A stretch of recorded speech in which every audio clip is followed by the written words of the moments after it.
संजीवनी बटी को हम लोग याद करने वाले हैं और उसको याद करने के लिए जो ट्रिक बताया गया है, संजीव बेटा भला गोमूत्र पिएगा, संजीव बेटा भला गोमूत्र पिएगा। अब इसको याद करने के लिए हमें एक आउटलाइन देखना है कि संजीवनी बटी के बारे में क्या बताया गया है। देखेंगे सबसे पहले कि क्या पूछा जाता है कि संजीवनी बटी में कितने टोटल घटक होते हैं, घटक द्रव्य कितने होते हैं, ये प्रश्न पूछा जाता है। तो घटक द्रव्य संख्या 10 हो गई। अब 10 हो गई तो 10 के नाम भी तो याद करने होंगे, 10 ही तो कंटेंट है।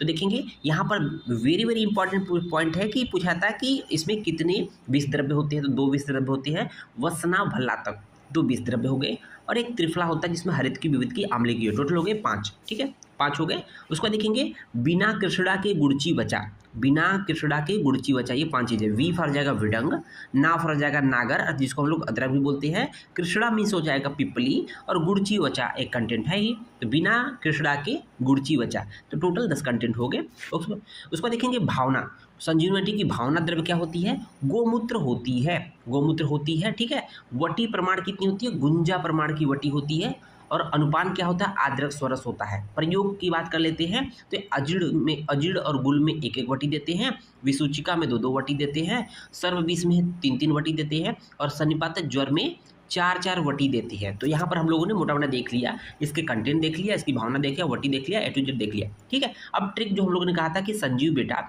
भला गोमूत्र पिएगा, तो यहाँ पर संजीव का मतलब हो जाएगा संजीवनी बटी, बेटा का मतलब हो जाएगा, बेटा का मतलब हो जाएगा वसनाभ, भला का मतलब हो जाएगा भल्लातक। ये दोनों विष इंपॉर्टेंट है, इसलिए याद रखिएगा। वसनाभ और भल्लातक, बेटा मतलब वसनाभ, भला मतलब भल्लातक। गोमूत्र की भावना होती है तो संजीव बेटा भला गोमूत्र पिएगा। उम्मीद है आपको समझ में आएगा। धन्यवाद।